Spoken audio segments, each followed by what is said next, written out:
Good afternoon / evening, everyone. Thank you for joining us. We want to introduce ourselves first. We are a group of 4 Central American graduate students at Yale who are working or attempting to build the East Coast intellectual community, relating to the study of Central American studies. And so, we're roughly called the Central American Studies Working Group at the moment, which includes myself, Adriana Cerón, Nancy Escalante, and Katy Maldonado Dominguez. We'll only be recording the first half of the event, and the second half will be a collaborative space in which we will break out into the separate rooms to debrief and reflect on the previous 2 panels, and as well as the first part of this event. The breakout rooms will be the following. First, the breakout room number 1 will be methodology, epistemology, and pedagogy in Central American Studies. Second one will be Central American Studies database. Third one will be mentorship and networking. And then lastly, popular education and transnational solidarity.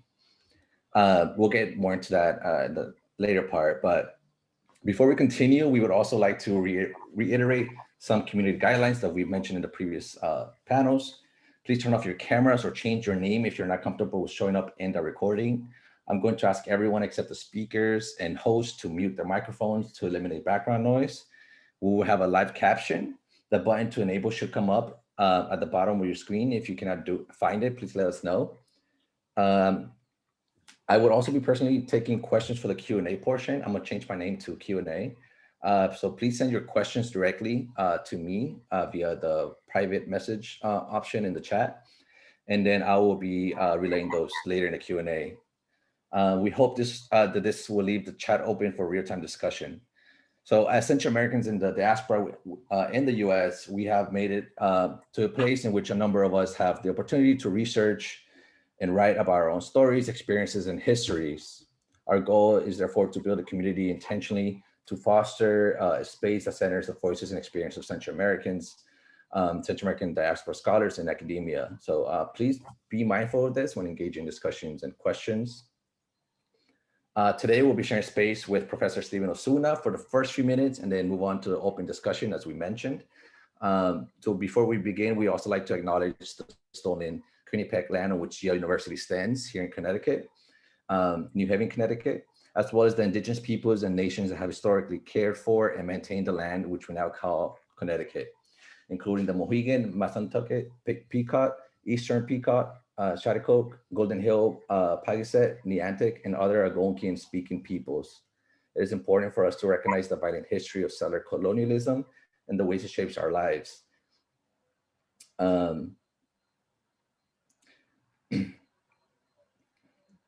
As scholars of migration, children of migrants, or as migrants ourselves, we also must be aware of the multiple and overlapping racial, class, and gendered hierarchies which we are forced to cross and inhabit.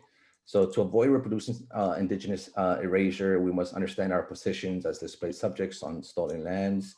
And we hope that today's discussion will allow us to engage in these conversations that explore this complicated position of Central Americans in the United States. And with that, I'm gonna leave you all with Nancy, who's going to introduce the speaker for today. Thank you, everyone. Hi, everyone. Thank you for being here with us today. So I'm going to introduce Steven Osuna. Steven Osuna is an assistant professor in the Department of Sociology at California State University, Long Beach. He received his PhD in sociology with an emphasis in Black studies at the University of California, Santa Barbara, and an MA and a BA in Chicano studies at Cal State University, Los Angeles. His research focuses on the relationship between global and racial capitalism, transnational criminalization, militarization, and policing in the US, Mexico, and Central America. Steven was born and raised in Echo Park, Los Angeles, and is the son of Mexican and Salvadoran working class migrants. His scholarship has been published in Ethnicities, Race and Class, Chiricú Journal, Latino Literatures, Arts and Cultures, and edited volumes such as Policing the Planet, Why the Policing Crisis Led to Black Lives Matter, The Features of Black Radicalism, and US Central Americans Restructuring Memories, Struggles, and Communities of Resistance. He is currently a member of the board of directors of Homies Unidos Los Angeles and an organizer with the Human Rights Alliance for Child Refugees and Families, and the Philippines U.S. Solidarity Organization of SoCal. So thank you, Steven, for being here with us. Really appreciate your time for being here, sharing your knowledge, and gonna have a wonderful discussion with you here today. Yes, for sure. Thank you for having me. So I'm gonna pass it on to Kati. Kati's gonna get us started with some questions. Hi, Steve. I'm so glad to see you here. See you too. So for folks who were here for the other two panels, we started off with a similar question where we asked folks to talk about their experience and their trajectory into the field of Central American studies, or the study of Central Americans in the US or in the diaspora and in the isthmus itself. So we're also gonna start off this panel with that question, and I'll just reiterate it now. Can you share with us how you were introduced to or became involved with the field or study of Central Americans? What was your educational trajectory like in the absence of institutionalized disciplines, fields, or programs that specifically focused on Central Americans? Yeah, well, I really appreciate this question because it's like an informal question that's more personal, but like at the same time, really talking about like the objective conditions around you. So I think that's an important way to start. So talking about objective conditions, I want to first thank my mom and my sister-in-law, my niece, for watching my baby right now. So as for me to be here, they're actually babysitting, so I dropped them off a few hours ago. So first of all, thank them, right? And then thank all of you for being here and being here to listen to me talk about my experiences with Central American studies and just the importance of it at this moment, right? So I guess again, like I mentioned, I think my research, my writing, my teaching, and my activism have been shaped by the material conditions around me. And when I say that, I mean just like how I grew up, right, and the conditions of my family and the community that shaped me. Really have influenced how I think about the world and also how I think the world needs to change, right? And the solutions to change the world. So when I think of Central American studies and how I came across or how I came to be part of it, I think it didn't come academically, it came politically, and from the grassroots. And what I mean by that is that as you mentioned, my BA and my MA were in Chicano studies. So there wasn't Central American studies at Cal State LA. There was a minor, I think, at the time, but there wasn't an actual major or even like people talking about a field like all of you are talking about, right? But there was people doing Central American studies. For example, Dr. Esther Hernandez, who was my mentor, who I'll talk briefly about in a few minutes. She was there already, right? But at the time that I was there, I wasn't taking any interest in Chicano studies. As I mentioned in my bio, my mom's Mexican, my dad's Salvadoran. I grew up predominantly with my mom, who's a domestic worker in Los Angeles in Echo Park. And my father was in and out, right? So like he wasn't always there, always present, but always was there to remind me that I'm Salvadoran, right? He was always visiting and, but again, it was more my mom that raised me, right? And that experience obviously shaped me because I didn't know the part of El Salvador. I didn't know El Salvador too much later, right? I just knew I was Salvadoran, but didn't know like much about it. Like my accent, if you hear me speak Spanish, I don't sound Salvadoran. I have a Mexican, I have a Chicano. I say Mexican Chicano, but really I have an LA accent. I speak like Angelino, right? And so that shaped how I was thinking about when I started school. I went to Belmont High School, which was predominantly Mexican and Central American, and a lot of undocumented members of the community were students there too. And that school was in the MacArthur Park, Wilshire district area of Los Angeles too, which is predominantly also a hub of Central Americans, right? So the area of LA that I grew up was very Mexican Central American, and so predominantly Salvadoran Mexican. And growing up, Mexican Salvadoran, there was always that like, well, how do you exist? You all don't get along, right? Mexicans and Salvadorans don't get along. And that was always a thing that was being said, right? Or you'd have Mexicans tease me for being half Salvadoran, or Salvadoran friends telling me, "Oh, you're half Salvadoran. That's great. You're part of us." So it was always this like back and forth, right? And for me, it was always like, well, what's the difference? I couldn't see when Rampart Police Department pulls us over, they're not asking if I was Mexican or Salvadoran. They're just looking at my profile. So that was something that that was really putting me in a position to think about, well, what is it about our communities that are at odds with each other? Because when the state pulls us over, it's not at odds with each other. They get us all. And so like that really was like pushed me to think about like studying this more seriously, right? When I started my BA, you know, Chicano studies, again, their emphasis is Chicanos, right? That's what they do. It's Chicano, the field of Chicano studies. So I didn't learn much about Central America through them, yeah. But what I did learn was how to think critically about the communities I come from. So they gave me a method to think about the world, right? So that I do have to give credit to Chicano studies, that they gave me a framework to think, right? But obviously limited, that had to lead me, like others have said in the previous panels, to do it on my own, to do my own research, right? And as I was doing my own research, I came across grassroots organizations, and one of them in Los Angeles was the FMLN, the leftist political party of El Salvador. And you know, little by little, just getting to know them and working with them, I became part of the youth membership of the FMLN, and that really was my entrance and entry point to learn more about El Salvador, right? Because they're the ones that took me on an exposure trip to take me to actually see the conditions of the country. Went to El Salvador, and I could really say that really woke me up to a Salvadoran Marxism, a Marxism that's influenced by Central America, right? So not Marxism influencing Central America, but how Central America influences Marxism, right? How the Marxist analysis is conditioned by the conditions of Central America. That's really what really shaped me to think about how I perceive the world, right? So a communist perspective, a socialist perspective of the world really influenced me in my academic interests, right? So again, I was interested in studying Mexican and Salvadoran relations in Los Angeles, given that I was half Salvadoran, half Mexican, and I was tired of this idea that it was a cultural difference, right? That they just didn't get along because of cultural differences, or because there's this thing called, what people say, Mexican hegemony.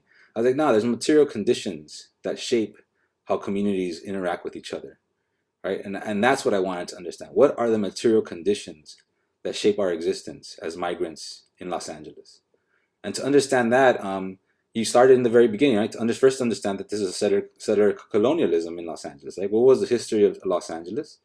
And how did that racialized hierarchies create antagonisms against groups, right? First, I had to understand that in Los Angeles.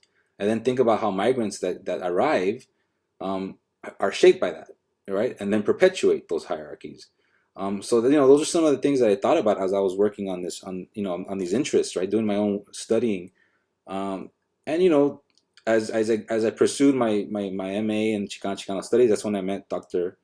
Esther Hernandez, who, like, you know, really inspired me to pursue this as an actual research topic, not just thinking about it, right? Because I was just thinking about it, and I never thought about it to actually do as a research project. I was just like, just for my own political interests, like to push people when they talked about, oh, but Salvadorans use vos and Mexicans use tu, Mexicans eat tacos, Salvadorans eat pupusas. That's why they don't get along. I'm like, that wasn't enough for me, right? Like, there's political, economic reasons why these conditions exist.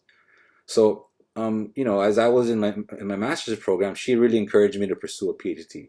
So I really had to give it to Esther E. Hernandez for really pushing me to pursue where I'm at today, right? To do this type of research and to see the fact that this was a part of Central American studies, that the work that I was doing was part of an emerging field, right? That still, you know, I would push back and think that still doesn't exist. It's still in the making, right? All of you here today are part of it, right? None of us have created a field that's already done, right? It's still in construction, you know, and I think all of you, that this is great what you're doing today, because this is part of it, right? All of you are doing your own work to build Central American studies. So you know, hats off to all of you that you're putting the labor for this, right? And so when I got to Santa Barbara through a PhD program, that's why I pursued this topic, right, of Salvadoran Mexican relations, and I was trying to figure out, okay, well, you need a method, right? You need to figure out, how am I going to do this? Like, what's going to be the approach? Am I going to do an ethnography? Am I going to interview Salvadorans, interview Mexicans? And someone brought out the idea, why don't you just interview people like you that are Salvadoran Mexican? And I you know, that for me was like, oh, that's a good idea, right? And, you know, but and the caveat here was, I want to interview people that had both parents with them. Because it wouldn't make sense if they interviewed someone like myself, who my dad was in and out of my life, right? I want to interview someone that had both parents living in the same household. What were the cultural dynamics of both parents, a Mexican and a Salvadoran parent, in the house, and their families in the house, and living in a community that's Salvadoran Mexican, right? So that's really like what I pursued. So those first research that I did was about Salvadoran Mexicans, right? The first articles that I wrote and a book chapter that came out was about interviewing Salvadoran Mexicans, right? And their experiences, yeah? But I didn't want to talk about themselves and their identity of how they feel about being Salvadoran Mexican. I want to talk about how they see their communities as Salvadoran Mexicans. That's what I was more interested in, right? How is their identity informed by the political economic conditions that they live in, not just about how they see themselves. Oftentimes we might get stuck in how we see ourselves, our subjective, which is important to understand and analyze. But I also think it's important to understand the material conditions of that shape our subjectivity, right? So that's what I did with this topic, and what it came out was that, right, that there's a dialectical interplay of tension and solidarity that is not just one or the other, that both exist simultaneously, and it's a contradiction, right? And it's up to us to struggle through it, yeah? And not just, we just don't get along, or that's it, we're canceled, right? No, like how do you struggle through it to build solidarity, right? And if you build solidarity, don't ignore that there's tension, yeah, that there is issues that need to be handled and struggled through. So it was like kind of, working through that idea that my first article that I wrote came out in 2015, that was the topic, right? And really struggling with our own weaknesses as communities. I cite Amilcar Cabral, which is a revolutionary from Guinea-Bissau, who talked about struggling with your own weaknesses as a movement, right? That you have to struggle with your own contradictions if you want to move forward and deal with the world, right? And for me, was that right within this hegemonic category of Latinx, there's differences, there's contradictions, right? And today, the whole topic of Latinidad and mestizaje, right? That we could critique those things, but let's critique them through a materialist analysis.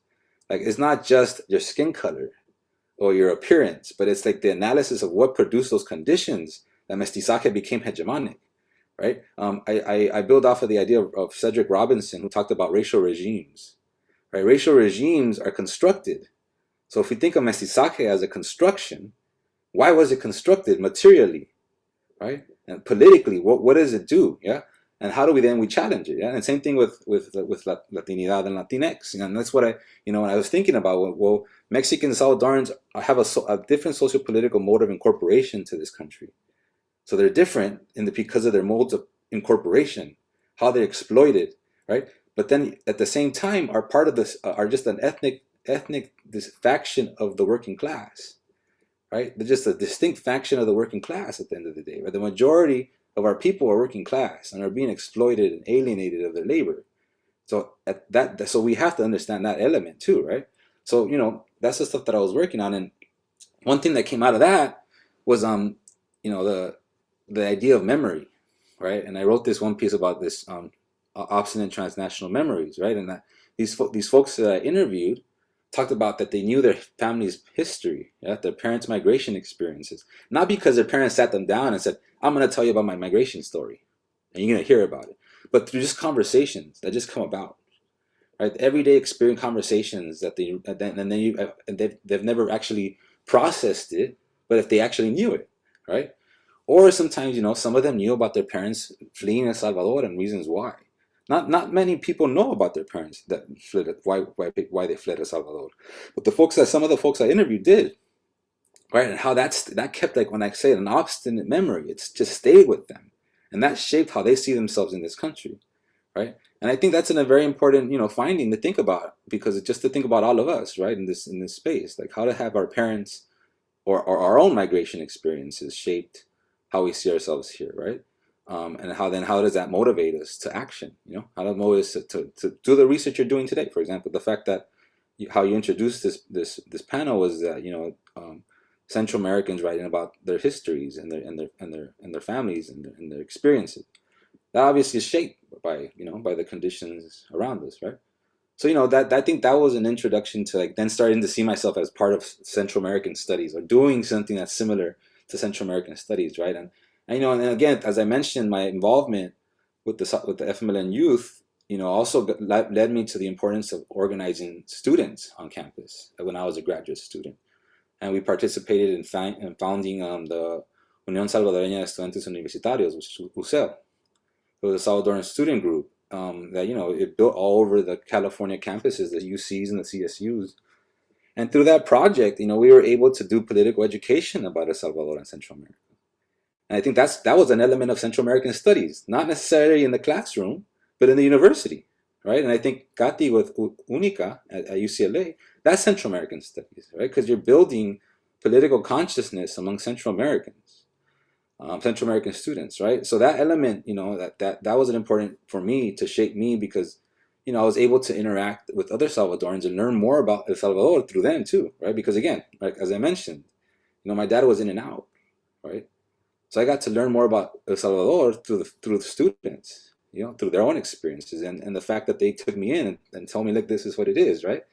And through UCEL and the FMLN, and I was able to travel constantly to El Salvador. You know, we developed a study abroad program in the summer, right? A grassroots. It wasn't funded by the university; it was grassroots funded. But we would take students to the Universidad de El Salvador, right, and do that political education down there too.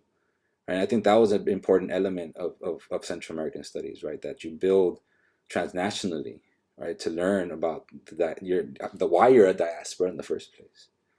Right? I think that's, you know, the connection. You know, I think Central American studies at this moment, again, like I said, it's growing and it's so it could be so expansive that you could study the U.S. and you could study the Central America and the isthmus, right?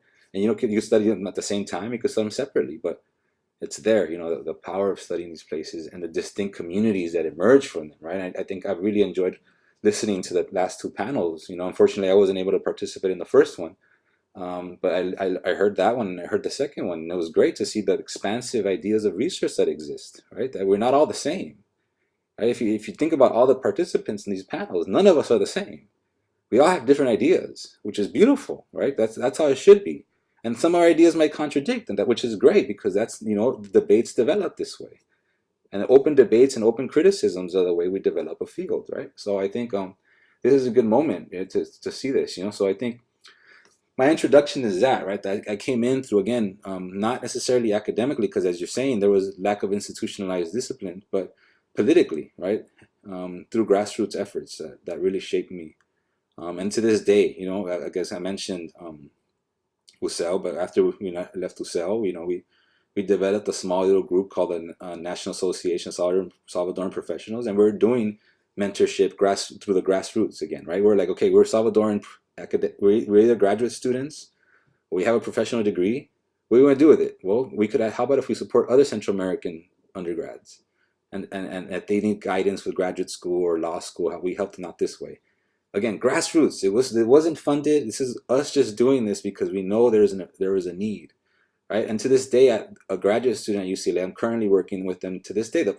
He was an undergrad when I met him, and now he's a PhD student. We're still working with each other, right? And through another mentorship program. So it's like doing that type of work, I think, is what Central American Studies is. You know, again, there's the academic, intellectual, but then there's the action. Right, and the action is either the grassroots efforts or like supporting each other through this type of work that you're doing yourselves right now, right? So I think that's how I was introduced, and again, I think other fields like Black Studies and Chicano Studies really informed how I think Central American Studies should be developed, right? You know, I think I was a sociologist by a PhD, but my home was in Black Studies and Chicano Studies. Sociology gave me the PhD, but the other groups really gave me like this ethnic studies, right, analysis. But then traveling to Central America gave me the Marxist analysis that I think really frames how I think about the world. Thank you so much. And with that note, I think we can transition to Adriana, who's also going to ask about what do we do outside of the university.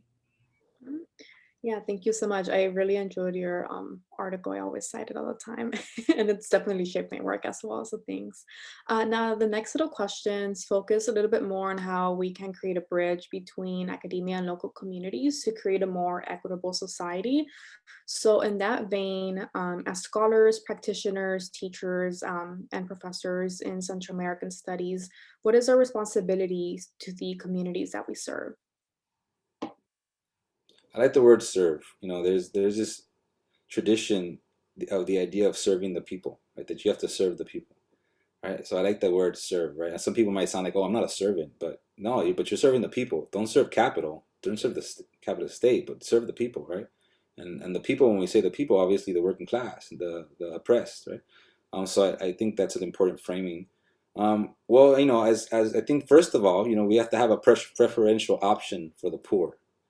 As academics, as scholars, and when we're writing, when we're thinking, when we're researching, we should have a preferential option for the poor, right? Our theories, our conclusions, and this might be like, how are you going to have a conclusion if you just started? Doesn't matter. You should have a preferential option for the poor, even in whatever your conclusion is. And what does that mean? That means to be anti-imperialist. That means to be anti-capitalist, right? And to be anti the oppressive conditions they produce, the misogyny, the trans misogyny that develops out of capitalist relations, right? To really challenge those things, I think that's a very important element of Central American studies to me, right? I think Central American studies can't be anything but anti-imperialist because the fact that we're here is because of imperialism, right? Like you can't be around, you can't dodge that, right? So our research has to be openly anti-imperialist, right? If not, again, I think Maritza said it last time. Like, if this is not Central American studies, then I don't want anything to do with it, right? It's like it should be openly, critical and radical, right, in our analysis. I in this one piece that I wrote in the Futures of Black Radicalism that I was invited to write a chapter, and I talk about class suicide. This analysis that that the Black radicals wrote about, that like Black Marxists wrote about, that that as a petty bourgeois or the middle class, you should commit class suicide. Meaning you should go against your class interests. And a lot of us, well, most of us, because you're all in academic institutions, are gonna, if you were working class before, you might come from a working class background, but you're moving up the economic stability. You're moving up to a middle class status, whether you like it or not. Culturally, you might come. I'm still considering myself culturally working class, but I can't deny my economic position as a petty bourgeois professor. That can't be denied. But what can be is challenged and struggled against. That it doesn't influence how I think about the world, right? That those class aspirations and those seductions of being in that class position doesn't change you, right? That you have to challenge it, and that takes work, right? It takes a lot of work. So I say that because the Central American scholars, and the title of this event, right? What is it? Central America. What is it in crisis? What is it called? Central America in Crisis? ? Yeah, question mark. Yeah. Like, come on. And the other panels before have talked about this. That Central America is the crisis. That some of us have a hard time thinking about crisis because of the issues in our communities, right? And I think it was Suyapa said the crisis of imperialism, the crisis of capitalism, that conditions the problems in Central America, right?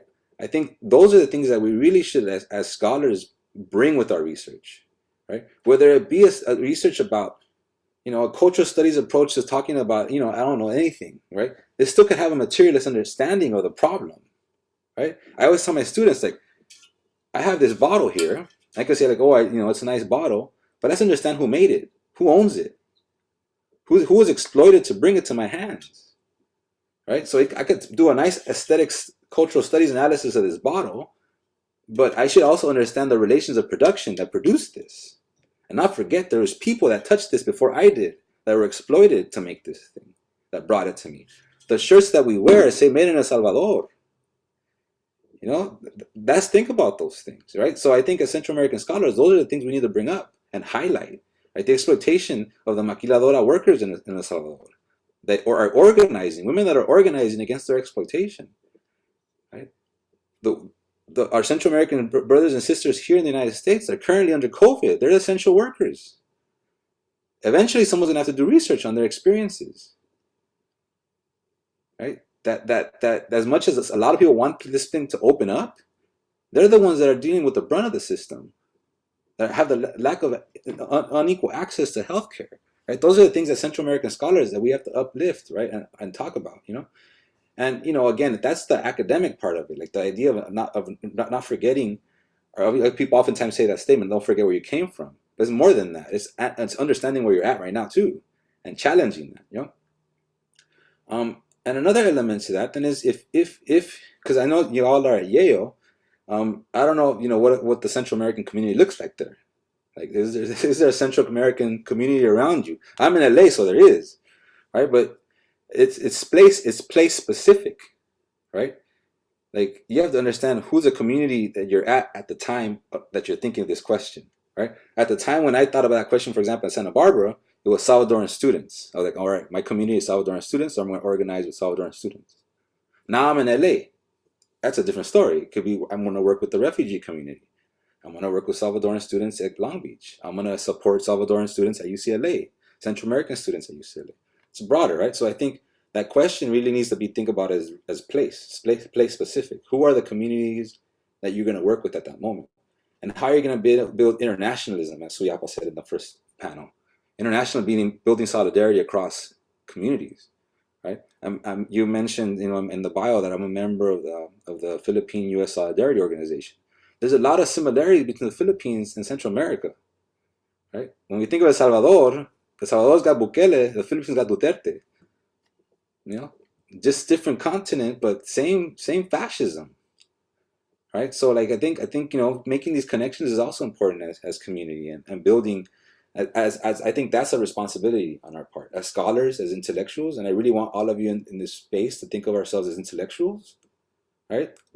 It's our role to analyze, to critique, to think critically and provide that analysis, right? Because if most of your graduate students right now is the time that you have the time to read, to think, to analyze. Once you're not on the grind of the market yet, you're not exploited as a professor yet. You might be exploited as a graduate student, which I'm sure you are, but if you have some kind of funding and support, you have the time to read and study. That's an important element, right? Like Useo and I think Unica had that statement, estudia lucha, that you study and you organize and you struggle, right? Exactly. Q&A, intelligentsia at the service of capital or the people. It's a good point. It's what we need to think about, right? Who are we serving, right? Who is our research serving? And and it doesn't necessarily have to be like, oh, well, I went to go study this community and I'm giving back to this community. That's one important element. I totally agree with that. Like, if you're going to go study a community, you should somehow be connected to that community. But it's also about the questions you ask, the research you develop, right? Because it could be an intellectual study, an intellectual theoretical analysis. And that's still going to be important because, for example, if students are reading a materialist analysis of Central America, like you're going to give them the root cause of the problem. We need to have the root cause of problems, right? So I think that's an important role that we have, responsibility. And when thinking outside again, your time gets limited being a professor, being an academic, but doesn't mean you don't have the space to figure out how you're going to serve your community, right? And then again, I think others discussed it really well. Some people serve as expert witnesses, right? Others are participant in grassroots organizations, actually doing like the actual mutual support on the ground, mutual aid support on the ground, right? Others use their name as a doctor, professor to bring other people on board on supporting organizations, right? Serving on supporting grassroots organizations and efforts, right? Promoting them, right? Bringing them to speak on your campus. Like, I know y'all brought Jennifer Carcamo in her film, right? And supported HRA, the organization I support, I'm a part of, right? And then supporting Cristina Gonzalez, who's actually a grassroots organizer. Right, that's the type of work that we need to do, and as academics and intellectuals that have certain material benefits as academics, that these universities have funding, use that funding and redistribute it to the people. Right, there's contradictions that we're going to deal with all the time. You're a professor is a contradiction. Like I was bringing up the idea of class suicide. There's a contradiction that you always have to resolve. So I think that's an important element. I think as Central American studies, to be tied to the people, and that means in our analysis be anti-imperialist, and in our perspective is to serve the people, as you were saying, right? And to have a preferential option for the poor. I think that is fundamental, in our work, in our teaching, right? And really teach students. I think because you teach about these things sometimes. Like I think I remember when I first started doing my research on transnational criminalization, and one of the stuff I wrote about was MS-13. One element when I was doing that research, I remember one of my friends asked me, like, don't you get depressed studying this stuff all the time? Like, all you're studying is state violence. Like you're studying state violence all the time. Doesn't it shake you? Doesn't I go, yeah, it does. But we gotta call this stuff out. Like I still have revolutionary optimism. Like I have a pessimism of intellect. Like I'm critical, right? But I have optimism in the people, that people could change these conditions. Right, I have optimism in that, right? So that, like Antonio Gramsci talked about a pessimism of intellect and an optimism of will, right? That you have to have both. If you become pessimistic, then you become that academic that just wants to talk about the world's bad, but let me just write about my research and make money off of people's poverty. But if you're optimistic, that means you're going to be involved. You want to have a balance of both, right? Of that dialectic of optimism and pessimism, right? You don't want to be too optimistic, because then you believe every movement and everything. You think electing a person of color is gonna bring us change. Not gonna celebrate black and brown people in high places. Like that's not the optimism I'm talking about. I'm talking about the optimism of organizing, right? The optimism of people on the ground really creating their conditions and changing their conditions. But also, again, the pessimism of like intellectual critical work and radical work. Yeah. So I think that's one of our roles, of many, obviously, right? Because we carry a heavy load. But I think one of them is that, right? So I really like, again, I think that the framing of serving is important, right? Because when you think of serving, you have to ask, well, serving who? And the question was community, right? Well, what community? And who's the community around you that you're going to serve? Again, it's place specific and space specific, and so yeah. Thank you so much. Now I'll pass on the mic to the next facilitator. I just want to shout out Houston. Someone's from Houston. I saw that in the chats. Houston. So this part's supposed to be the Q&A. So I mean, I guess we're a small enough group that maybe if you do have a question, make a comment in the chat, and maybe you can ask it yourself by speaking into it. We have not that much time for them, but maybe one or two that could be answered kind of briefly. So I don't currently have any questions that were sent to me directly. So, but if you do have something now, maybe you want to say it, please go ahead and say. If not, I definitely have one. So, but I don't want to be imposing that. So please let us know if you have a question. I'll give you a few seconds.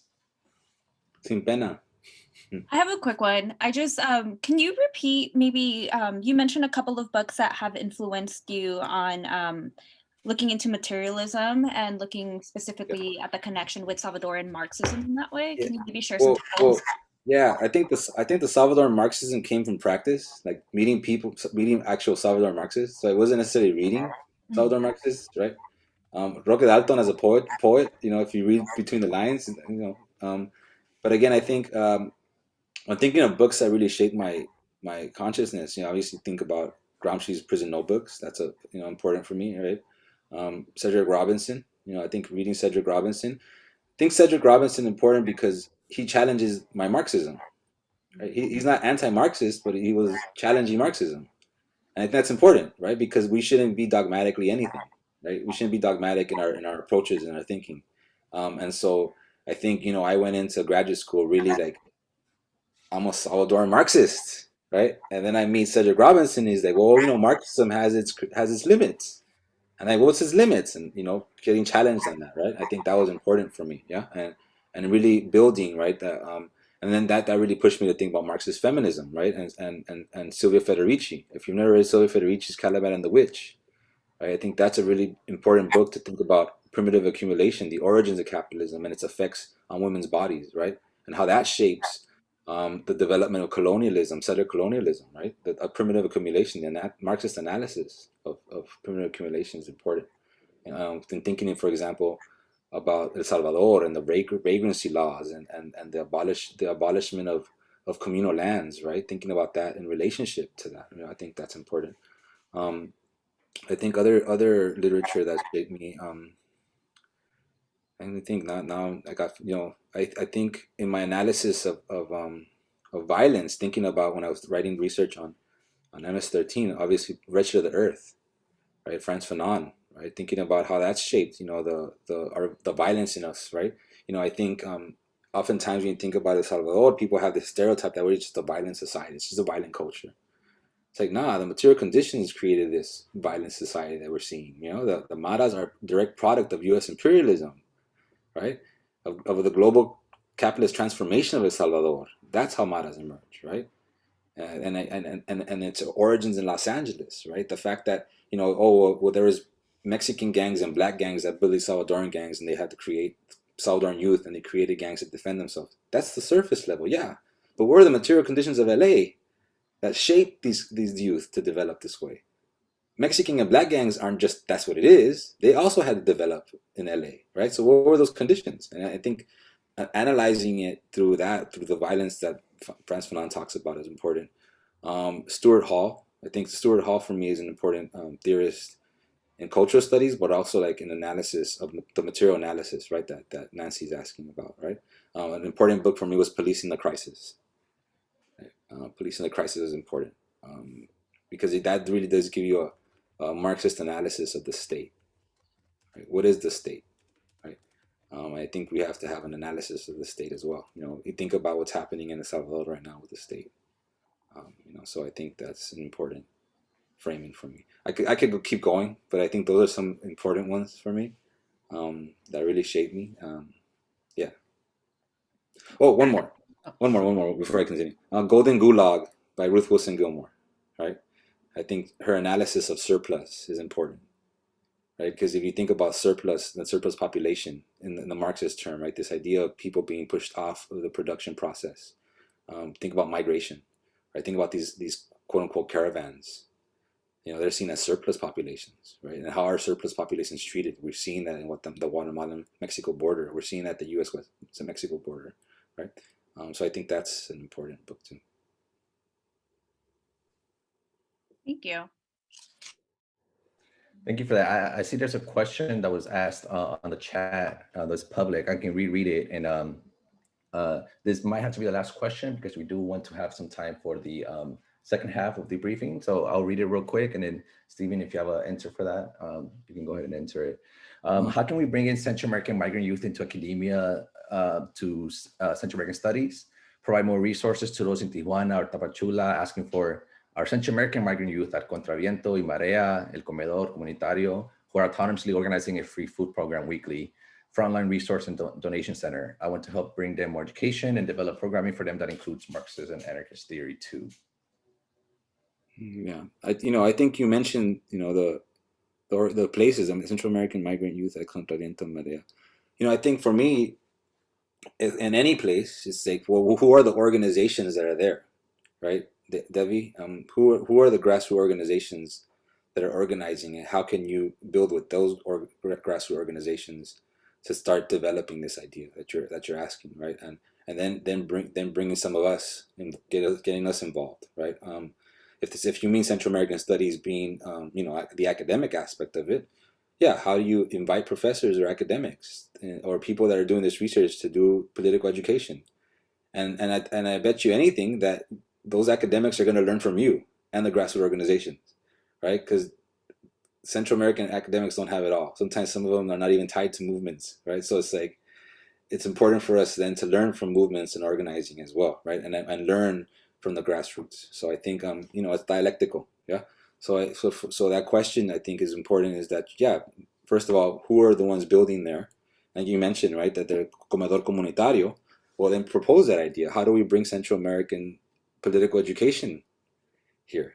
How could we develop and organize it? And who can we bring to speak?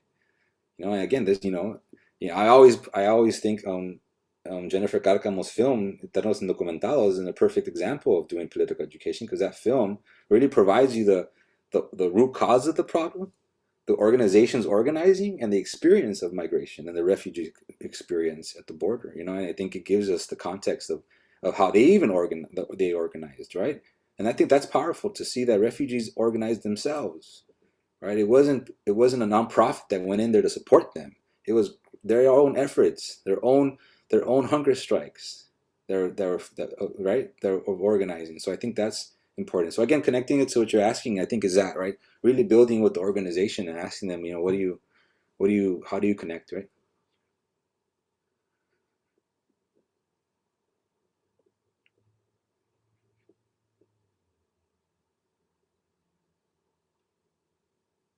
Good, right? There you go. So like as that organization, then how do you make the net connect with other organizations, like you said, across the border, right? What are the organizations in San Diego? What are the organizations, in LA that you might be able to network with and bring folks to come out here to either, obviously right now would be in Zoom, yeah. But eventually, hopefully, once if this thing is ever over,